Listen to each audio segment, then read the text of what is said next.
Kumusta, Nay? Okay lang po. Kasi kahit paano ligtas. Iba yung bahay naman. Abo ka lang. Bakit na inaiyak ka, Nay? Wala lang po, nagbabasalamat po. Kasi kahit paano nandito kayo, naalala nyo kami dito. Na yung paninda namin na, ano, na yung mga kinukuha namin, paninda na, ano yung bagyo nagka. Nawaswas. Nahulog. Kahit yung mga bayabas, balok. Salamat lang po sa...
So ayun po, welcome back po sa aking munting channel mga kalingap. And ngayon pong araw, panibagong mission at magandang araw po pala sa lahat.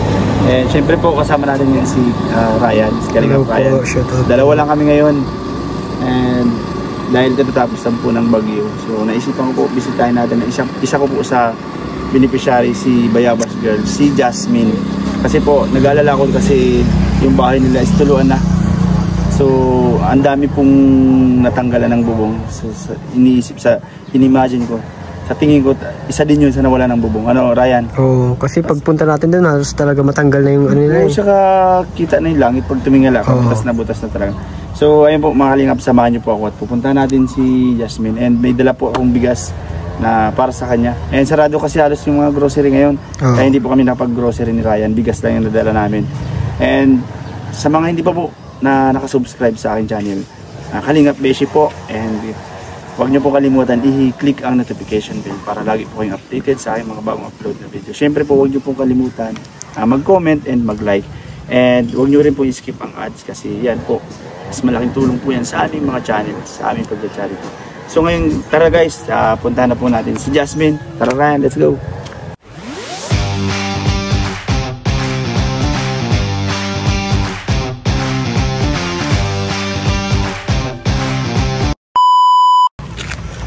Ayan o, may mga sira ng puno.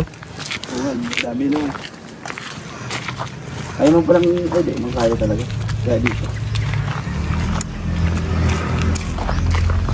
Sa tingin mo, andyan sila? Sana, or nasa evacuation center pa. Pero mainit man na, baka nandiyan na yun. Oo.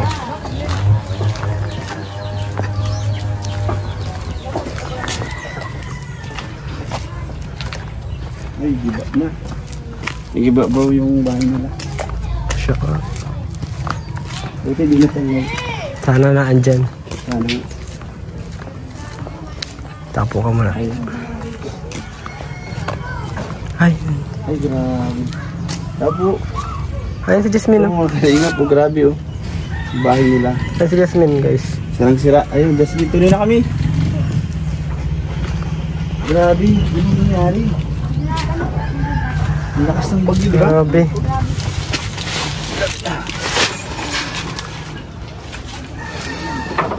Grabe mga kalinga po. Nasaan sila mama mo? Wala po, nandun po sana.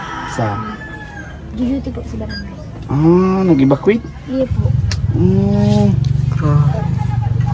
Tara, pasok tayo mga kalingap. Grabe po, tingnan mo po. Samahan mo kami, Jasmine. Samahan mo. Ito na.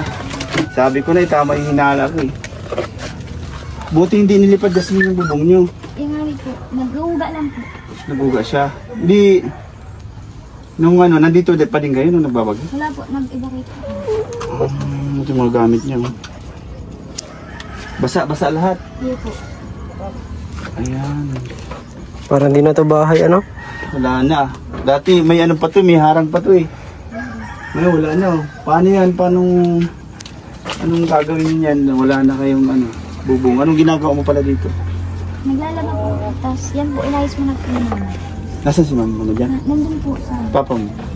Si Papa po ano muna po sa Manila. Ay, nasa Manila. Si Papa, kailan pa? Yung nakaraan pa pong mundo. So yung pagbagyo wala dito. Pag bagyo dito, di wala. Nakalis na po. Ay siya. Di nag-aalala yung sobra sa iyo. Iya po. Tsaka di pa po kami nakakaano sa iya. Wala kasing signal. Opo. Dami pa ting labahan, oh. Buti walang nasaktan man sa inyo nung naghahangin. Wala po. Nandun po kami sa school po. Nag-evacuate po kami. Kailan kayo nag-evacuate? Anong araw yun? Nang ano po.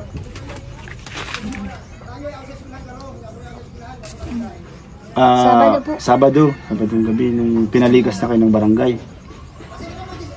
Buti na lang at kung di sila nagdikas, sige mo naman kuya. Kung hindi kayo nagdigas, sigurado basang-basa kayo dito. Hindi lang basa. Tingnan mo. Saka hindi lang basa, baka kung may mangyari pa sa Oo, baka kung nahulugan pa kayo dito ng matigas na bagay. Di lahat na gamit nyo basa. Iya po, basta po. Grabe po mga kalingap. Ito na nga sinasabi ko. Tama ka nga. Grabe na. So saan kayo Jasmine kumukuha ng pagkain? Oo, saan kayo ngayon nagkuha ng pang Gastos pang araw-araw, pang gastos nyo pang araw-araw? Wala nga po. Tapos din po. Ano din po sa mama. Nag-sideline. Iya po. Anong ginagawa niya doon sa barangay? Duty po siya ngayon. Tanod siya, tanod? Opo. Tanod si mama mo, nag-apply. Para may pang ano sa inyo, mga pang araw-araw nyo, no? Di wala kang katulong paglaba. Ikaw lang talaga. Kung kain ka na. Kain ka ng tanghalian. Iya po, nagkakaroon po. Nung nagbabagyo, ano yung naisip nyo nung... Kasi grabe talaga ang lakas ng hangin. Grabe nga po. Ano yung pinag-alala nyo ba yung bahay nyo? Iya po, nagdalaw din po kami ligdi. Nung... Gaba po. Talagang asin. Ano po, talagang uga-uga po. Ay, nung naghahangin, nagpunta kayo dito? Iya po, ano po kaya kami nagkuha ng pagkakaroon? Ano po, nagpayunit. Tapos, yan po ako din. Nag-aano po uuga. Halos nga po ako tabaka, bigla po maghubo. Ano po yung maghubo? Grabe. Talagang hindi biro kasi yung bagyo. Grabe kasi. Lakas din kahit dun sa, ito bahay din ni Ryan, talagang giba din yung bahay nito ni Ryan. Iuwi ngayon si mama mo? Pwede man po mag-uli kasi lang po. Okay. Kaya mo na at makabala na rin yung pag-duty niya. Paano yan? Di wala kayong tindang bayabas ngayon? Ubus ng bayabas niyan. Ano man po, matinda po ko kami kaso wala daw po Ubus talaga bayabas niyan. Hindi ubus ang bayabas niya kasi ano na yan, yung hinangin. Di wala, paano? Saan kayo kukuha ngayon ng pang ano niyan, pang araw-araw? Yun na lang pag tanod ni mama mo? Nakaano din po kami, nakakuha po kayong panina din. Ibang hindi naman bayabas. Di ba, natamanggitin lang magbabarbecue sila? Oo, kala ko magbabarbecue. Kumusta na pala?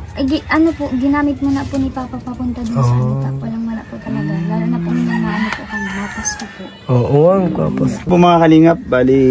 Tignan po natin. Tingnan po natin itong loob ng bahay. Grabe. Ito po, giba na talaga yung CR nila. Ayan, wala na din bubong. Talagang giniba na ng bagyo. Ito, siguro kunting hangin na lang nito. Nagigiba na ito. Ayan, si Nanay. Nay, magandang hapon po. Magandang hapon po. Kumusta, Nay? Okay lang po. Kasi kahit paano ligtas. Iba yung bahay namin. Abo ka lang. Bakit Nay, naiyak ka, Nay? Wala lang po nagbabasalamat po kasi kahit paano nandito kayo, naalala nyo kami dito. Ay, yung asawa ko wala kasi yung yung binigay yung ay pinamasahe muna niya para magtrabaho kasi may kumuha sa kanya sa Manila eh. Hindi po kami nakakatinda kasi nagbagyo ngayon, wala na yung paninda namin na yung mga kinukuha namin paninda na ang bagyo Nawaswas. Nahulog. kahit yung mga bayabas, salamat lang po sa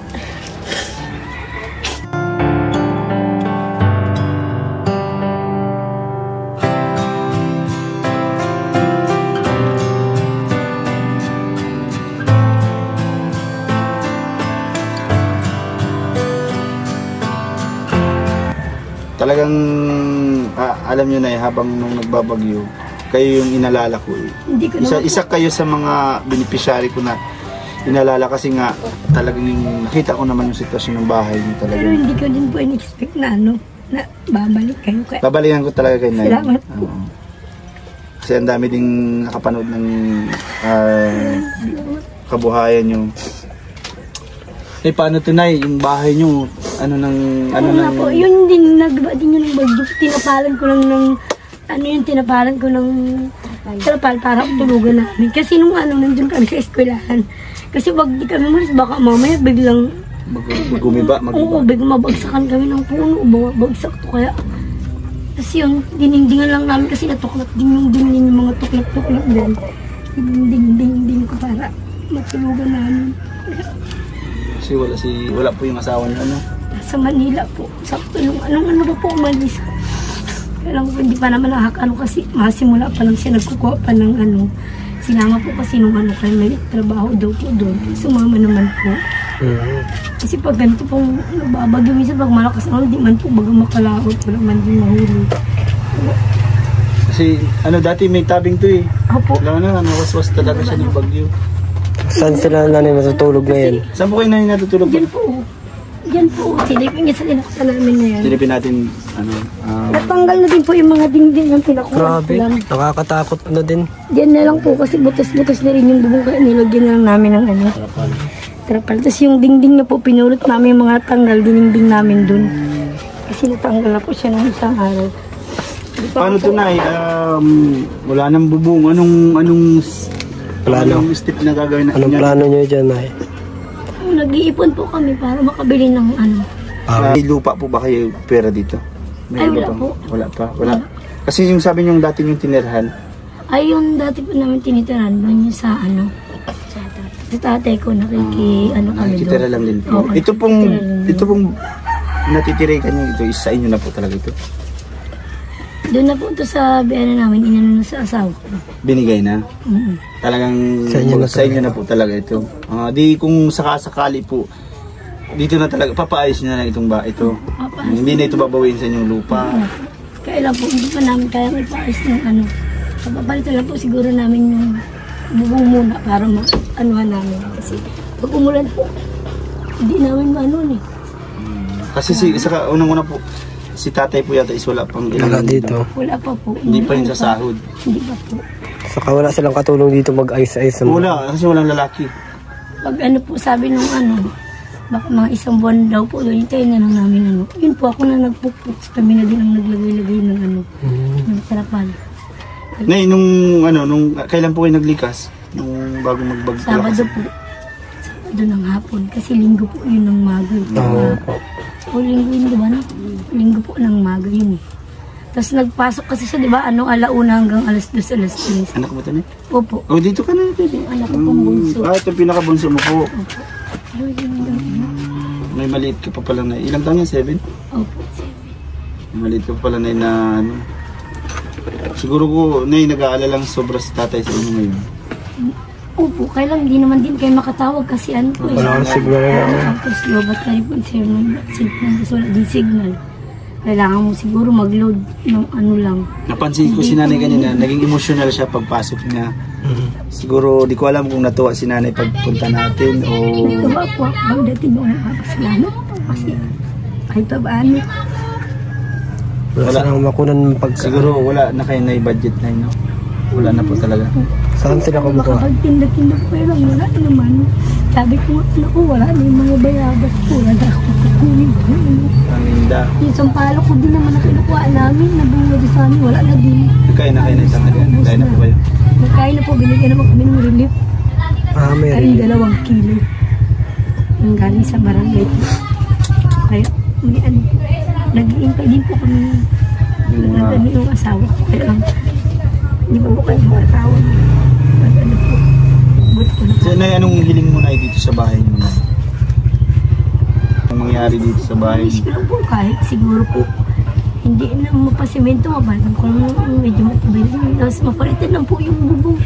Yung lang po yung kung may tutulong man po na kung ano po yung ibibigay niyo. Kahit ano po yung makayanan nilang ibigay, tatanggapin ko. maraming salamat po sa buhay ko nagbigay. Kasi sa ngayon po, hindi ko po kayang bumili ng ano. Kasi wala po talaga akong bang. Kahit yung pangkain nila, wala.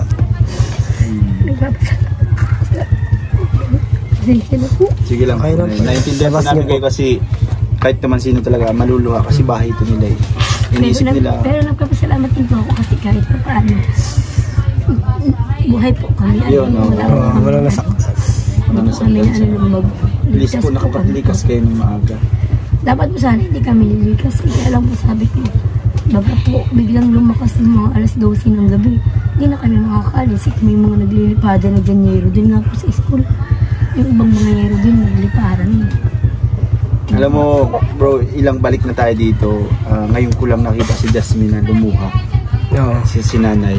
Ngayon ko lang talaga siguro ramdam ko yung kanilang nararamdaman about dito sa kanilang bahay. Sobra talaga. Sobra naman talaga yung nangyari. At saka nagpapasalamat din po ako sa inyo kasi hindi ko po in-expect na maalala nyo kami ng mga balik po. Sa totoo lang po, hindi lang po talaga sana yung dala namin kasi sarado din ang mga grocery. Sarado po. Kasi po brown out sa dait. Talagang crisis po. So, talagang limitado pa yung mga oras. Pero talagang hindi ko naman po kayo nakalimutan. Sensya na po. Okay lang po. Ayun po na yun po mga kalingap. Bali, ang wish po ni nanay is kahit po bubong lang. Tapos medyo okay na poste. Sabi nga po ni nanay, kahit anong tulong daw po, kahit ano po yan, tatanggapin po ni nanay. Malaking bagay po yun sa kanila, nagpapasalamat po sila. Kasi ito, di na ito matulugan talaga. Hindi po talaga ito matutulugan. At nakakatakot ito kung kunting hangin ito, baka lumaglag to dito eh. Kasi yung mga pako, tignan mo mga pako. And kasi naputol na din sila yung mga ano niya. Oo, yung mga pamakuan. Kasi yung mga haligid na ayun pa din na hindi pa naman nagano. Kakatakot na dito stay. Kahit siguro lang muna yung maliit na na matibay-tibay tapos habang siguro nag-iipon tayo At sila nanay naman is hindi naman sila nagmamadali, kumbaga sabi nga ni nanay mag-iipon din sila para makapagpatayo ng kahit paano is simpleng bahay. Kaya nay, ano po yung naisip niyo yung nagbabagyo po? Yung nagbabagyo na yun, naisip niyo na nay. Siyempre po nag-aasip kami sana po. Niligtas kami sa kasabi ko. Niligtas na lang kami kasi yung bahay ko. Sabi ko, naku, baka yung bahay ko nag-iba na pagbalik ko kasi po nung nababagyo. Hindi pa naman kami nakakalabas nung nung kuminto na. Nung pagtingin nga po namin ganyan yung bahay ko. Sabi ko, ay kawawa naman, grabe. Buti nga po hindi pa di siya masyado bumagsak pero parang babagsak na rin po kasi nagkabalik-balik na po yung mga niya. Buti nga nilipad siya, yung iba nilipad no? Saka ngayon hindi na po dito ligtas stay. Kasi mag-stay dito. Kasi nga kunting na lang. Kahit na po hindi man nga natumukay lang, hindi man na din natulugan ko. Thank you pa rin tayo kay Lord kasi ligtas sila. Pasalamat tayo kay Lord nga. Ayun, ikaw Jasmine, bakit na ngayon ko nakita yung pagluha mo? Ano yung naramdaman mo kanina? Opo. Ano din po kasi talagang give up po talaga yung bahay namin. Tsaka wala po talaga kami. Tsaka hindi ko po in-expect na babalikan niya ako kami yung sinabi ni mama. Masaya sila. Hindi po. Magpasalamat po talaga ako sila. Hindi, masaya sila at napalikan natin sila kahit pa paano. Kahit galit yung Sobrang salamat. Marami. One kalinya po one family. Ayun, ang dami pating labahan ni Jasmine. Ano po yung mga nagkabara sa akin? Nabasa po ng kasi nagtanggalan po yung bubong. Pero hindi yan mga labahan. Hindi. Lang ng mga ulan. Basa lang talaga. Nagkabarasa kasi po nagturok na po yung iba po na yung iba. Dahil kung sakali, kahit maliit lang muna sana dito, na matulog-tulugan niyo po habang nag-iipon din kayo. Yun po yung pinaka-wish mo po Kahit sabi niyo po, inuulit ko mga kalingap, kahit daw po anong tulong sabi nila. Po kasi na malay natin baka po may magbigay ng tulong sa inyo po. Ayun po, pasalamatan mo na kaagad, Nay. Maraming salamat po. Nagpapasalamat po ako sa mabuting loob na. Di ba nag-apply ng trabaho si nanay? Nay, di ba nag-apply ka daw trabaho? Nag-apply ka daw sa barangay? Ay, opo, nag-apply po ako. Kamusta naman po? Hindi po kasi dati po puro president ako.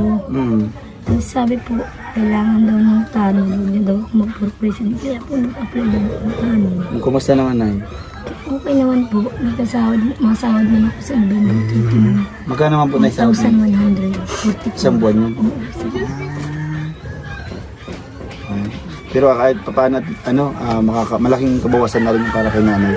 So ayun po mga kalingap, dinala po natin si nanay ng bigas. Isang sakong bigas kaya. Yan, meron po isang sako ulit na bigas si nanay. Grocery po hindi na natin nadalan si nanay. Kasi po nga, isarado. Sarado yung mga grocery sa dahil. Pagbalik na lang natin ulit. Talagang pagbalik na lang po natin. And sa mga gusto pong magpaabot po ng tulong po para kay nanay, kahit po pambili ng yero, pang mga tawag dito, pang renovate lang. Oo, pang ayos lang, kahit hindi yung kagaya ng mga simentadong bahay. Sabi nga ni nanay, ang gusto lang po ni nanay is yung hindi tutuluan. Makunting lang, tulugan. Yan, yung matulugan na safe. Ito kasi po, umuuga po kasi siya. Tingnan mo, uuga yan o. Natakot nga ako kanina eh. Sabi, parang baka mahulugan ako. Pero, ayun po. Pag wala man pong hangin, baka hindi pa nangyayari. Pero nakakatakot na din po. Sa safety nyo, Nay. Yan po mga kalingap. Muli po, kumakatok po kami sa inyong mabubuting puso, mga kalingap. Ito po sila nanay and si Jasmine. Kita nyo naman deserve po. Talaga. Deserve po nilang mabigyan ng tulong. And meron din po akong iaabot kahit konti na mula po sa akin. And ayun po, open po ang Facebook page ko, mga kalingap. Kahit sino po sa amin. Kahit po sino sa aming K-Boys para po ipaabot sa nanay. Kalingap Beshi po. Ayan. And yun po, magbibigay po ako ng Nay, pagbasensya mo na ito, Nay, 2,000 pesos, Nay. And siyempre po, mayroon ka pong isang sakong bigas po ulit. Ano pong Nay, sige po. Anong pasalamat ka, Nay, sa mga nagbigay? Palasalamat ka po kay, kay Janice Mix Vlog. Sa kanilang grupo. Janice Mix Vlog po. Salamat po sa inyo. Thank you po. Maraming salamat sa bigyan na tulong. At sa inyo rin po sa mga Team Kalinga po. Thank you po. Ay, thank you po. Si Jasmine, ano mo? Si Jasmine, ikaw Jasmine. Mike. Hindi pa tayo. Nakakasalamat po ako sa iyo at sa mga nagbigay ko ng tulong na kahit pa paano po tumulong sa amin, talagang binalikin nila. Nakakagad sa place ko. Maraming salamat po. Sige, Ryan. And yun po mga kalingap, siyempre pasalamatan po natin. Kung mula po ang kalingap, wala rin po ako. Siyempre po kay Kuya Val Santos Matubang, Ate Edna Vlogs, Ate Jack, and siyempre po kay Kalingap Rob. And sa second channel po niya, Kalingap Tahanan. And sa lahat po ng K-Boys, sa reactors, lahat po, sa kasama ko ngayon si Ryan. So, maraming salamat po. Muli po, ako po si Kalingap Beshi. Salamat po sa patuloy niyo pag-support sa akin. Sa mga sponsors ko po, maraming salamat po. Ayun po, sana po, ito po, sana may magpaabot ng tulong po para po kailangan. Maraming salamat po. Bye-bye po. Kalingap tayo. One Kalingap, one family. One Kalingap, one family. Bye-bye po.